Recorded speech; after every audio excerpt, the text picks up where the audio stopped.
오늘 하박국서는 이렇게 시작을 합니다. 선지자 하박국이 묵시로 받은 경고라. 하박국이 자신을 선지자라고 선포하는 이유는 이 하박국서를 쓰면서 자기 자신의 말이나 생각이나 사상을 표현하지 아니하고 분명한 하나님의 계시된 말씀임을 강조하고 있기 때문입니다. 하박국의 역사적 배경은 주전 600년대 어간이라고 신학자들이 설명을 하고 있습니다. 어떤 신학자들은 601년부터 650년까지 상당히 다양한 견해들도 있지만은 일반적으로 610년경일 것이라고 신학자들이 해석을 합니다. 이스라엘 백성들은 사울 왕, 또 다윗 왕, 솔로몬 왕까지는 통일 왕국 시대였습니다. 솔로몬의 아들 르보암 때에 북쪽 이스라엘과 남쪽 유다로 두 나라가 우리 대한민국처럼 그렇게 서로 나뉘어지게 됩니다.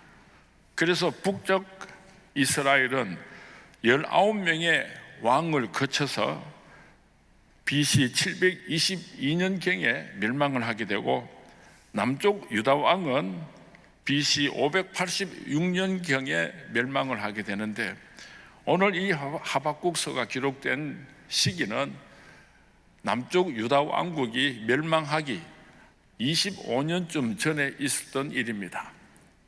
남쪽 유다 왕국이나 북쪽의 이스라엘 왕국이 어떻게 해서 멸망해버리고 말았는가?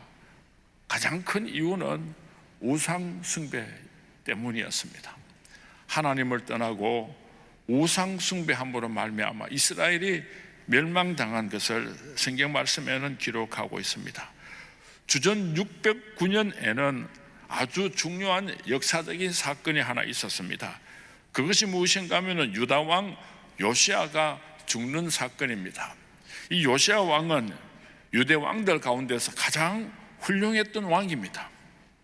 요시야의 지도하에서 1년의 종교개혁이 일어났고, 모든 아세라신과 또 바알신을 섬기는 우상들을 파타했습니다. 그리고 사회적인 대대적인 개혁을 일으켜서 유다 왕국이 상당히 부강한 나라였습니다. 그는 현명했을 뿐만 아니라 여호와 하나님을 경외할 줄 아는 그런 아름다운 왕이었습니다. 그런데 요시야 왕이 죽자마자 유다의 역사는 걷잡을 수 없는 소용돌이 속에 빠지게 되고 맙니다. 이제 유다는 정치적인 혼란뿐만 아니라 도덕적으로 부패했습니다. 종교적으로 타락했습니다. 백성들은 점점 더 악하여져 가고 망국적인 행위가 곳곳에서 일어나기 시작했습니다. 의로운 사람들이 핍박을 받고 악인들이 도리어 득세를 하는, 거짓이 정의를 대신하여 판을 치는 그런 세상이 오고 만 것입니다.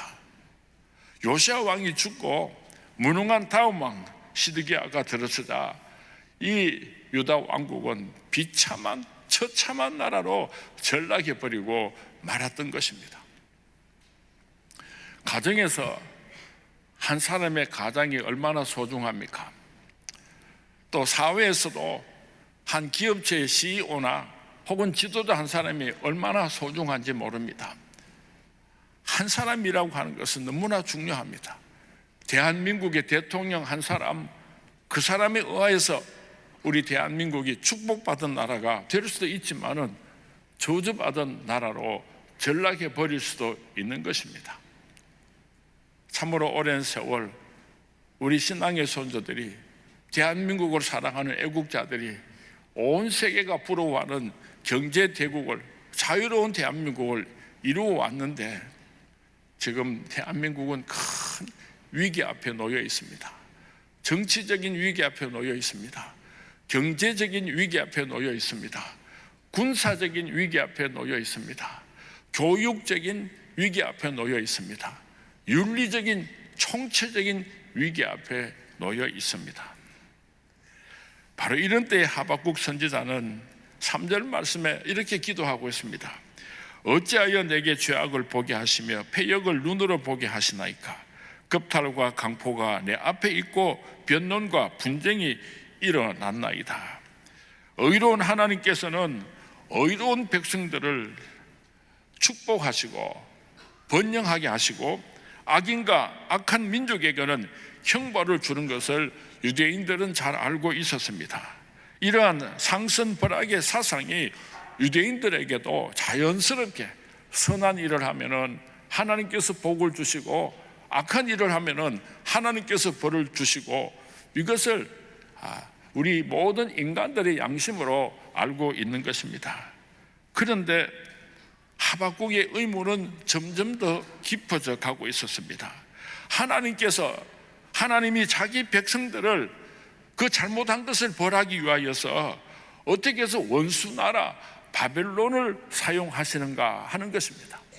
이스라엘 백성들이, 유다 백성들이 하나님 앞에 범죄하였기 때문에 하나님께서 채찍을 들고 유다 백성들을 치시는 것까지는 하박국 선지자도 이해할 수가 있었는데, 어떻게 그 방법으로 원수의 바벨론을 붙들고 사용하시는가?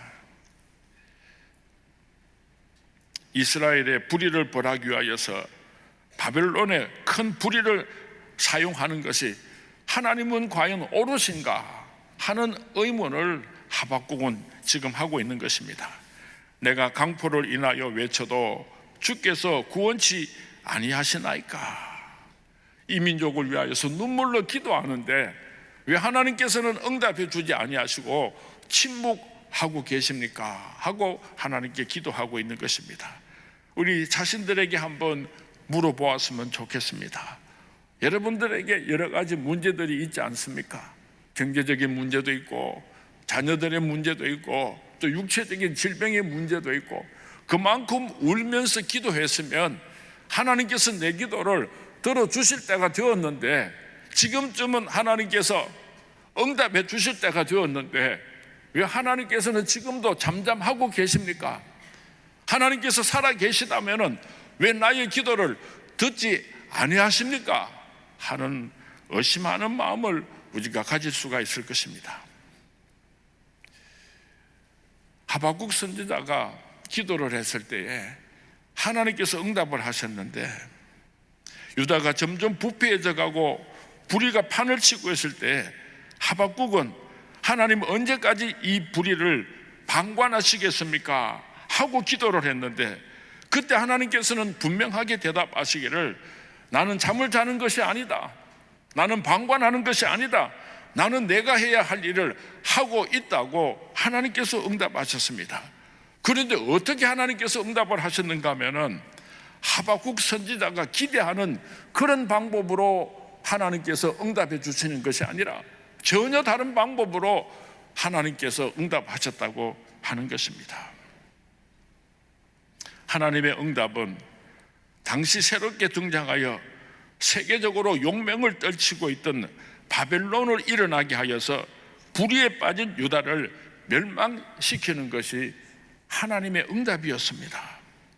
하박국은 전혀 예상하지 못했던 응답을 하나님께서 주셨던 것입니다. 어쩌면은 하박국 선지자가 하나님 앞에 부르짖어 기도했는 것을 후회하였을는지도 모르겠습니다. 아니, 그러면 하나님께서는 이 나라를 멸망하게 하시겠다는 말씀입니까? 하박국이 받았던 이 충격을 우리가 한번 생각해 보았으면 좋겠습니다. 살려달라고 그렇게 하나님께 부르짖어 기도하였는데 상황이 더 나빠진 것입니다. 우리나라 말에 혹 떼려고 하다가 혹 붙인다는 말이 있습니다. 오늘 하박국 선지자는 이 유다를 심판하지 마시고 용서해달라고 눈물로 간곡하게 기도했는데, 하나님께서는 원수 블레셋의 손을 빌려가지고 이 이스라엘 백성들을 치겠다고 응답하신 것입니다. 우리도 이런 일들을 얼마든지 경험할 수가 있습니다. 우리가 열심히 기도하지만은, 눈물로 기도하지만은 하나님께서 응답해 주시는 것이 내가 생각했던 것하고 전혀 다른 방법으로 하나님께서 응답하실 때가 있다고 하는 것입니다. 용서해 주시고 고쳐 주시고 위로해 주시고 축복해 주시고 우리는 그렇게 생각을 하고 눈물로 기도를 했는데 하나님께서는 정반대의 방법으로 응답하실 때가 있다고 하는 것입니다. 하박국은 하나님께서 사악한 갈대아 사람들을 사용하셔서 유다를 심판하신다는 사실을 도저히 받아들일 수가 없었습니다. 어떻게 하나님께서 이렇게 하실 수가 있습니까? 오늘 본문 7절에서 11절 말씀에 보면은 갈대아 사람들이 어떤 사람인가 하면은 그들은 두렵고 무서우며 당당함과 위엄이 자기들에게서 나오며 그들의 군마는 표범보다 빠르고 저녁 이르보다 사나우며 그들의 마병은 먼 곳에서부터 달려오는 마병이라 마치 먹이를 움키려 하는 독수리의 나름과 같으니라. 그들은 다 강포를 행하려 오는데 앞을 향하여 나아가며 사람을 사로잡아 모으기를 모래같이 많이 할 것이요 왕들을 멸시하며 방백을 조소하고 모든 견고한 성들을 비웃고 흉벽을 쌓아 그것을 점령할 것이라. 그들은 자기들의 힘을 자기들의 신으로 삼는 자들이라. 이에 바람같이 급히 몰아 지나치게 행하여 범죄하리라. 이렇게 무시무시한 발변론을 사용하셔서 유다를 심판하시겠다는 것입니다. 여기서 하나님께서 우리에게 주시는 분명한 메시지가 있습니다. 사람들의 눈에는 하나님께서 아무 일도 하지 않는 것처럼 여겨지지만은 하나님께서는 목적과 계획을 세우고 역사를 주관하여 가시고 계신다고 하는 것입니다. 오늘 우리가 도전받기를 원합니다. 우리의 생각이 하나님의 생각에 미칠 수가 없습니다. 하나님께서 어떤 계획을 가지고 계시는지 우리가 짐작을 할 수가 없습니다. 우리가 바라던 기도의 응답과 하나님의 대답이 일치하지 않는다고 할지라도 하나님의 역사하심은 선하고 위대하시고 완전하시고 거룩하신 것입니다. 그 모든 일들은 하나님의 계획 속에서 이루어지고 있다고 하는 것을 우리가 받아들여야 한다는 것입니다. 악의 활동도 하나님의 통치 아래 있다는 것을 우리가 기억했으면 좋겠습니다. 하나님께서는 유다 백성들을 벌하기 위해서 신흥 바벨론 제국을 사용하였던 것처럼 오늘 저와 여러분이 하나님 앞에 범죄할 때에 하나님께서 우리가 상상하지도 못했던 방법으로 우리를 치실 때가 있다는 것을 기억했으면 좋겠습니다. 역경 속에서 하나님을 신뢰하는 방법을 배워갔으면 좋겠습니다. 우리는 욥을 잘 알고 있습니다. 아무런 죄도 없었지만은 하루아침에 얼마나 많은 무서운 재앙들이 찾아왔습니까? 주시는 이도 하나님이요 가져가시는 이도 하나님이라.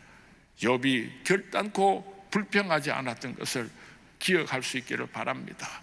오늘 저녁에 우리 사랑하는 성도님들 가운데 울면서 기도했는데도 하나님께서 내가 원하는 대로 응답해 주지 아니하셔서 섭섭한 마음을 가지고 실망한 마음을 가지고 그렇게 오늘 힘없이 이 자리에 앉아 계신 성도님은 계시지 않습니까? 어떤 사람이 어항에 아주 이쁜 물고기들을 길렀습니다. 그런데 그 물이 자꾸만 탁해지니까 그 물을 바꾸어 주지 않으면은 금방 물고기들이 숨을 쉬지 못하고 다 죽게 됩니다. 그래서 채를 가지고 그 어항 속에 있는 물고기들을 다 건져냅니다. 물갈이를 하려고. 그때 이 물고기들의 입장을 한번 생각해 보시기 바랍니다. 야, 오늘 주인이 우리를 다 통째로 죽이려고 결심을 하신 모양이다. 큰일 났구나. 얼마나 무섭고 두렵겠습니까? 이제 그 물고기들을 다 조그마한 바켓에다가 옮겨놓고 깨끗하게 물을 가려한 다음에 그 다음에 그 물고기들을 다시 어항 속에 집어넣어 주면은 그때서야 비로소 이 물고기들이 아까 전에 우리 주인이 우리를 물 속에서 어항 속에서 건져낸 것은 우리를 죽이려고 끄집어낸 것이 아니고 우리들을 살리려고 그렇게 끄집어내셨구나 하는 것을 이제 다시 어항 속에 들어온 물고기들은 그래도 완전하게 주인의 마음을 이해하지는 못하지만은 조금은 이해할 수가 있게 될 것입니다. 이 주인이 물고기들에게 야들아 내가 너희들을 이 물속에서 끄집어내는 것은 너희들 죽이려고 그러는 것이 아니고 너희들을 살려주려고 잠시 물 밖으로 끄집어내 놓는 것이란다. 아무리 주인이 이 물고기들에게 설명을 해주어도 이 물고기들이 이해할 수가 있겠습니까? 아무리 설명해 줘도 이해할 수가 없는 것입니다. 시간이 지나고 이 물고기들이 다시 어항 속에 들어가서 맑은 물 속에서 헤엄을 치게 될 때에 참 주인 아저씨 고맙습니다, 땡큐, 그렇게 고백할 수 있을 것입니다.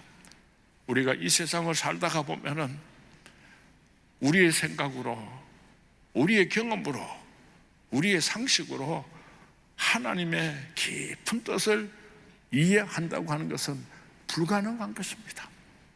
아무리 힘들고 어려운 일이 있어도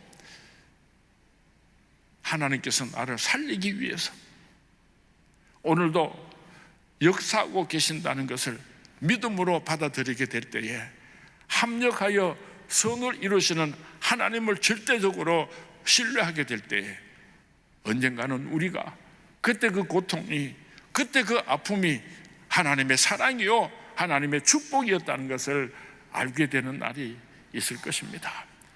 오늘 저녁에 우리가 기도할 때에 힘들고 어려운 성도님들 계십니까? 불평하지 마시고, 잘은 모르지만 하나님의 뜻이 어디에 계시는지 내가 잘 알 수는 없지만은 결국은 합력하여 하나님께서 선을 이루시고 나를 영원한 하늘나라 천국으로 데려가실 줄로 믿고 이 믿음을 가지고 울면서 기도하고 하나님 앞에 나아가는 우리 서문의 모든 성도님들이 될 수 있기를 주님의 이름으로 축원을 드립니다. 사랑하는 서문의 성도님, 이제 하나님을 신뢰하는 방법을 우리가 배워나갔으면 좋겠습니다. 도저히 우리의 지식으로 도저히 우리가 하나님의 뜻을 헤아릴 수 없는 부분들이 있을 것입니다. 그럼에도 불구하고 하나님을 신뢰할 수 있게 되기를 바랍니다. 한 30여 명의 우리 성도님들이 지금 성지순례를 지금 하고 있습니다. 제가 가만히 생각을 해보니까 성지순례 간 우리 성도님들이 어쩌면 이런 실망을 하고 계실는지도 모르겠습니다.